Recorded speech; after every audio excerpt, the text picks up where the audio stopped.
Radhe Radhe. Welcome to my channel. मैं कुसुम मिश्रा। दोस्तों, मैं आज फिर एक नई वीडियो के साथ उपस्थित हुई हूँ।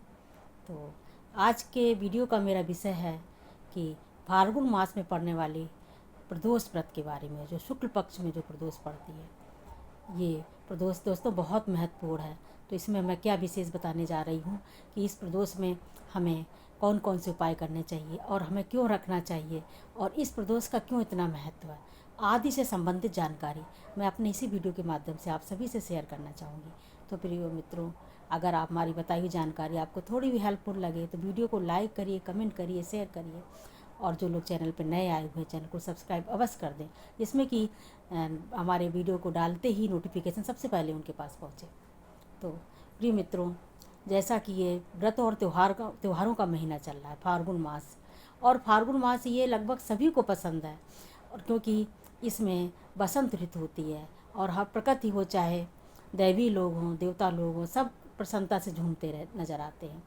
और चूँकि अब ये फाल्गुन मास हमारे भोले बाबा को तो अति ही प्रिय है, क्योंकि इस महीने ही भगवान भोलेनाथ का विवाह हुआ था और वो माता पार्वती को इस महीने ही एकादशी, जो अभी अमला एकादशी निकली है, उस दिन ये भगवान भोलेनाथ जी पार्वती जी को काशी में लेकर आए थे, क्योंकि उस दिन ही इनका गौना हुआ था, जैसा कि हमारे पुराणों में, स्कंद पुराण वगैरह में वर्णन मिलता है। तो इसलिए बहुत महत्वपूर्ण है। अब मैं ये भी बताना चाहूँगी कि ये प्रदोष कब है और कब पड़ रही है, इसमें क्या शुभ संयोग है। तो मित्रों, ये फाल्गुन मास शुक्ल पक्ष में पड़ने वाली प्रदोष जो व्रत है, ये रविवार दिन को और 1 मार्च को पड़ रही है। महीने के जो कैलेंडर के हिसाब से, जो अंग्रेजी कैलेंडर का है, उस दिन पहले तारीख को ही पड़ रही है।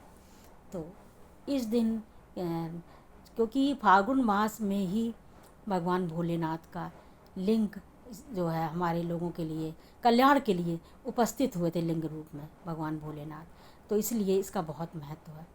आप देखिए कि हर व्रत की तरह जो प्रदोष व्रत रखा जाता है, उसी तरह ये भी व्रत रखा जाता है, परंतु इस दिन रवि पुष्प योग भी, अमृत योग भी बन रहा है रविवार को पड़ने की वजह से, इसलिए इसका बहुत महत्व है। तो आपको करना क्या है, प्रातःकाल उठ के अन्य व्रतों की तरह एक दिन पूर्व ही अपने शाकाहारी आप तामसी भोजन को त्यागते हुए रात से ही नियम पालन करिए, एक दिन पूर्व ही। और दूसरे दिन प्रातःकाल उठकर स्नान ध्यान करने के बाद सूर्य तुलसी को जल दीजिए और भगवान भोलेनाथ की सेवा में आप जाइए और उनको मंदिर में अथवा घर में उनकी पूजा अर्चना जो भी उनको प्रिय है। और इस बार फाल्गुन मास की होने की वजह से उनको आप अबीर अवश्य चढ़ाइए। अब चूँकि फाल्गुन मास में जो प्रदोष व्रत है, ये तो महत्वपूर्ण है ही, साथ में हर प्रदोष बेला, जैसे कि हम लोग कहते हैं कि कोई भी कार्य करो गोधूल बेला में या प्रदोष काल में, तो बहुत उसका बहुत फ़र्क पड़ता है, मतलब हर काम पूर्ण होता है, सफल होता है। तो ऐसा क्यों होता है?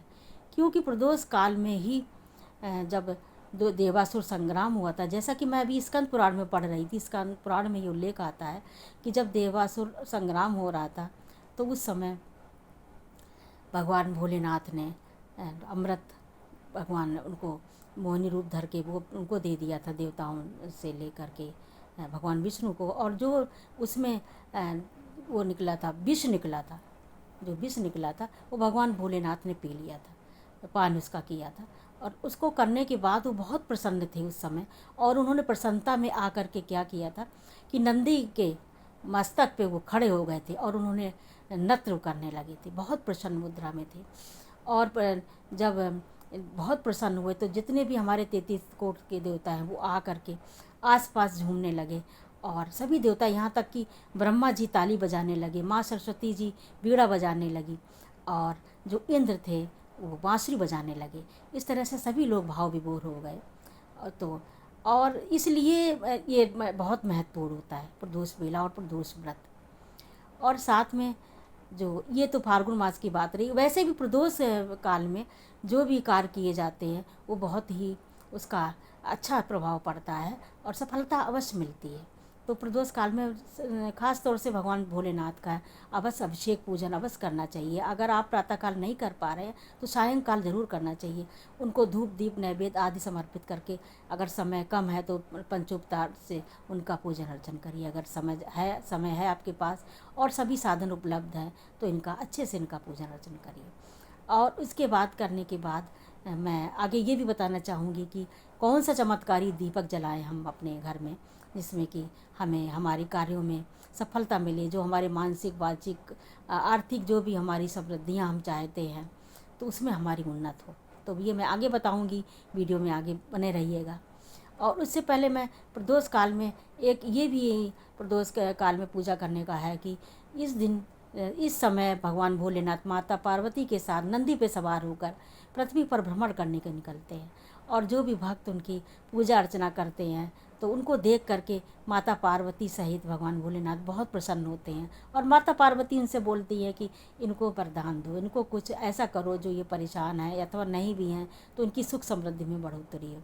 इसलिए अवश्य प्रदोष काल में पूजन करना चाहिए और व्रत रखना चाहिए। व्रत रखने के साथ आपको इस दिन अन्न नहीं खाना चाहिए, कोशिश करना चाहिए कि अन्न ना खाएं। आप फलाहार लीजिए और अगर आपका स्वास्थ्य नहीं सही चल रहा है तो आप नमक, सेंधा नमक ले सकते हैं। और अगर आप अस्वस्थ हैं, नहीं आप कर पा रहे हैं तो आप पूजा पाठ करने के साथ ही अपना उस दिन शाकाहारी भोजन करिए, बिना प्याज लहसुन का। अथवा आप एक समय अन्न का भोजन भी कर सकते हैं। इस तरह से पूजा अर्चना कर सकते हैं।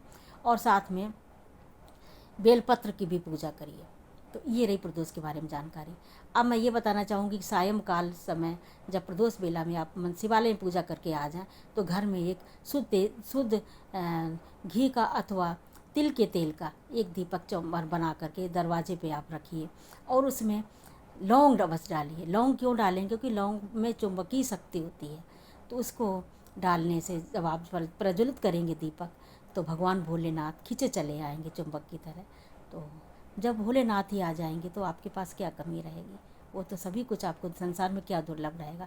क्योंकि हाथ में कितनी भी लकीरें खराब हों अथवा भाग कितना भी खराब हो, परंतु अगर भोलेनाथ की जो पूजा करते हैं तो कुंडली में कोई भी दोष हो तो कोई भी देवता उनका कुछ भी नहीं बिगाड़ सकता। ऐसे भक्त का कहते हैं कि काल क्या करेगा, जो महादेव का जो भक्त है, जो महाकाल का भक्त है, तो उसके जीवन में कभी कोई तकलीफ़ें नहीं आती हैं। तो आई होप आपको हमारा वीडियो पसंद आया होगा। तो मिलते हैं नेक्स्ट वीडियो में, तब तक के लिए राधे राधे, धन्यवाद।